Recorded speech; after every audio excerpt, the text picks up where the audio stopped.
السلام علیکم جی، میں آپ کا بے چین استاد خواجہ نعیم اکبر ایک اور ویلاگ کے ساتھ آپ کی خدمت میں حاضر ہے۔ نہایت افسوس کے ساتھ یہ بات کی جا سکتی ہے کہ مجھے 2 دن مزید سوچنا پڑا کہ کس حوالے سے آپ لوگوں کے ساتھ بات کی جائے، اپنی تھاٹس آپ لوگوں کے ساتھ شیئر کی جائیں۔ میں نے کچھ دن پہلے ایک ویلاگ کیا جس میں میں نے آپ کو بتایا تھا کہ کرکٹ صرف کرکٹ نہیں رہی، اب یہ فارن پالیسی کا ٹول بن چکی ہے، اور اب یہ جیسا کہ کہتے ہیں کہ جیو پالیٹکس کے اندر ایک اہم رول ادا کرنے والی چیز بن چکی ہے۔ اس کا اندازہ آپ اس بات سے لگا سکتے ہیں، اور وہ یہ کہ کس طرح افغانستان کے کپتان نے ایک جیو پولیٹیکل چھکا مارا، میں کہوں گا کہ چھکا مارا، جیو پولیٹیکل چھکا مارا۔ ہمارے افغانستان کے ساتھ تعلقات کبھی بھی اچھے نہیں رہے۔ جو لوگ کہتے ہیں کہ ہماری اسٹریٹجیکل ڈیپتھ آئی افغانستان، وہ لوگ اپنے ذاتی تعلقات کی بنیاد پر تو یہ کہہ سکتے ہیں کہ ان کے افغانستان کے ساتھ تعلقات اچھے تھے، لیکن اگر تاریخی طور پر دیکھا جائے تو پاکستان کے افغانستان کے ساتھ کبھی بھی تعلقات اچھے نہیں رہے۔ اس کی دلیل دیتے ہوئے میں یہ بات کروں گا کہ جب 1857 کی جنگ آزادی ہوئی اور اس کے بعد علماء نے ہندوستان کو دارالحرب قرار دیا کہ یہاں پر نہیں رہنا چاہیے اور یہ ہندوستان رہنے کے قابل نہیں رہا، تو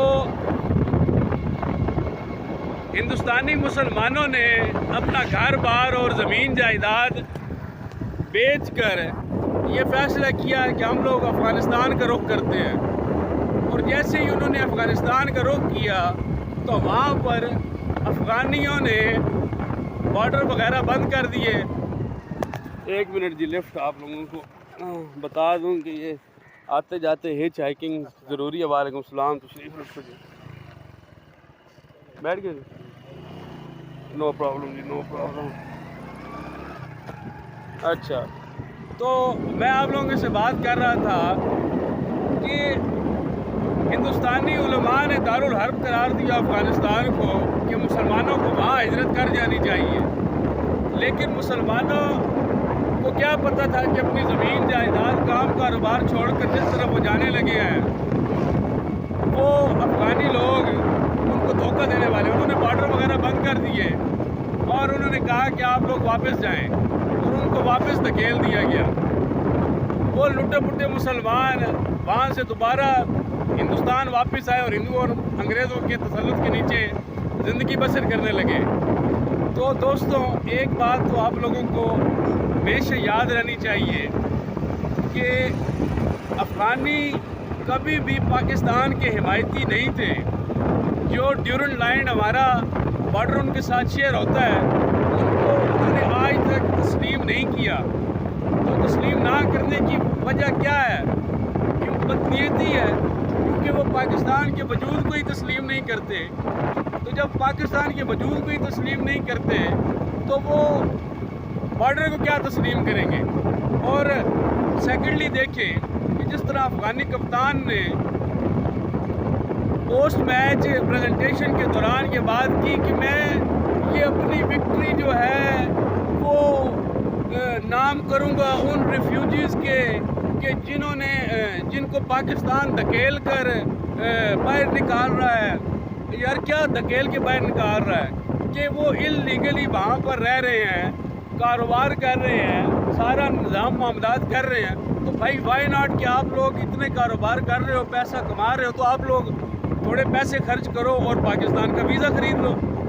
ویزا خرید لو، اس کے علاوہ امیگریشن کی کوئی نہ کوئی پالیسی تو پاکستان کی ہوگی۔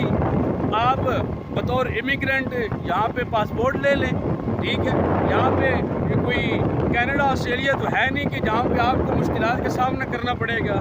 यहाँ पे भी आप लोग आसानी के साथ जो है ना वो पासपोर्ट और आईडीज़ ले सकते हैं, नेशनैलिटीज़ ले सकते हैं।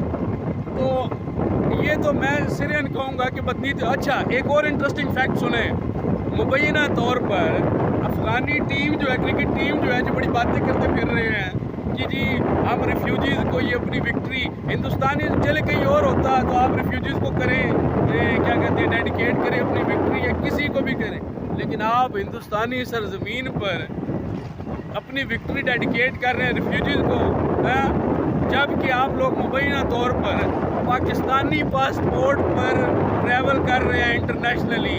अगर आप इंडिया भी गए हैं तो आपको मुबैना तौर पर, ये मैं आपको न्यूज़ नहीं दे रहा, ये रिपोर्टेड फैक्ट्स आपको बता रहा हूँ कि जो मीडिया पर रिपोर्ट हुए हैं, तो मुझे मत कोसने लग जाइएगा और ना मुझे पकड़ने लग जाइएगा, ठीक है जी, कि वो मुबैना तौर पर पाकिस्तानी पासपोर्ट्स पर ट्रैवल कर रहे हैं और उसी पाकिस्तान की अगेंस्ट वो बात कर रहे हैं। यार ये इस इंडिविजुअल को कोई पूछने वाला है या कोई बात करने वाला, सिखाने वाला है?